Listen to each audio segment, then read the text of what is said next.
Hello, Steve White's 89. Well, I finally got the time to listen to Madonna's Finally Enough Love 50 number ones. I bought the 3 CD and the one CD during the week, but I didn't really have time to listen to the 3 CD mix in its entirety until tonight. And basically, I was singing and dancing for like 2 hours. It's quite an experience, it's quite a journey, and it's pretty amazing. All the tracks pretty much are amazing.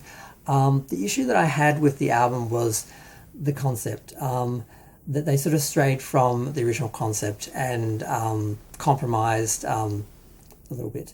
Basically, when Madonna was approaching a 50th remix, which turned out to be I Don't Search, I Find, people were getting excited and they announced they were going to do an album, and the idea was to release an album of all 50 remixes remastered. And I thought, well, that's great. But then they did something really weird, because there was a bit of an issue where back in the day, before they changed it, albums could actually be number one on the dance chart, singles chart. So Madonna's You Can Dance was number one. Now, Madonna's You Can Dance originally was 7 remix songs done as one dance set. They also did, the CD had 3 dub mixes, which were separate but longer, I think.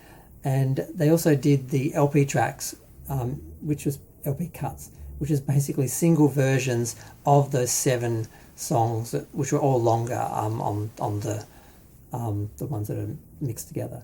So they're basically shorter single versions. And that was what went number one, not any of the actual singles. So the sensible thing would have been to just pick one of those songs from the album to represent the album. I probably would have picked Over and Over because it's my favourite, or maybe Where's the Party, but Everybody's probably the favourite, so I probably would have picked Everybody. But instead, for some reason, they excluded Causing a Commotion, which was one of the number one songs, and they replaced it with 2 tracks from You Can Dance, Everybody and Physical Attraction. Now, Physical Attraction is good, but it's not my favourite, and when played next to Everybody, they're a bit same.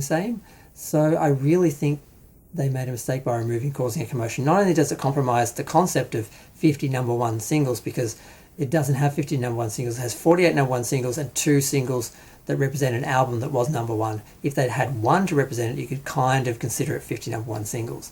Or 50 number ones, and just, have one track to represent it. And the other issue is when you have those 2 older songs out of continuity after Open Your Heart, before Like a Prayer, and you go straight from Everybody to Like a Prayer, it's a real jolt. It doesn't really work.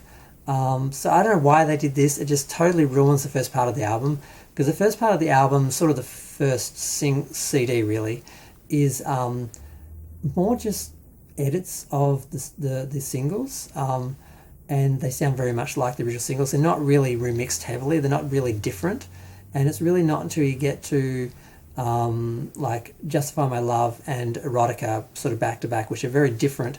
Those remixes are very different songs, and that makes them very interesting, because people sort of argue about what a remix should be. Should it just be like a faster, longer or shorter version of the original song that still sort of sounds the same but you can dance to it, or should it be a total recreation of the song that sounds nothing like it? Because some remixes are just like that, and you feel like you just listen to another song, and people can't really decide which they should go for. And Madonna's sort of done both. But the thing that I noticed the most, once you get past Erotica and that, the mixes get interesting until they get to About Music, and then they get very generic dance mix, and they sound very much the same. They're all still good, but they sort of have that same sort of format. They don't sort of feel like sort of different songs, which that comes back. There's a bit more difference between some of the later tracks and the later albums. But the thing I love the most is how many of the singles were used on her tours. And when I was listening to the 50 songs, it was kind of like listening to some of the live performances, because a lot of the live performances, I sort of listened to some of the remixes. I like listening to the remixes because they remind me of the live performances and the shows. But obviously they sound better than the live performances. So yeah, except for what it feels like for a girl, and some of the mixes, which are very different. A lot of them are very generic dance music mixes, but they're still really great. And when you listen to them all, you get a real sense of the like journey of Madonna's music and the styles and how they've changed and everything.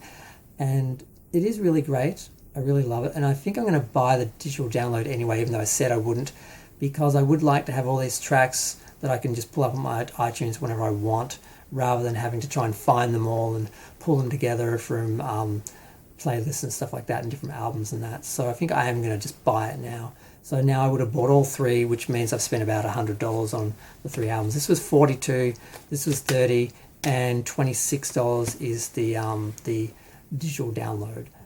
So yeah, so there you go, Madonna. You've got my money.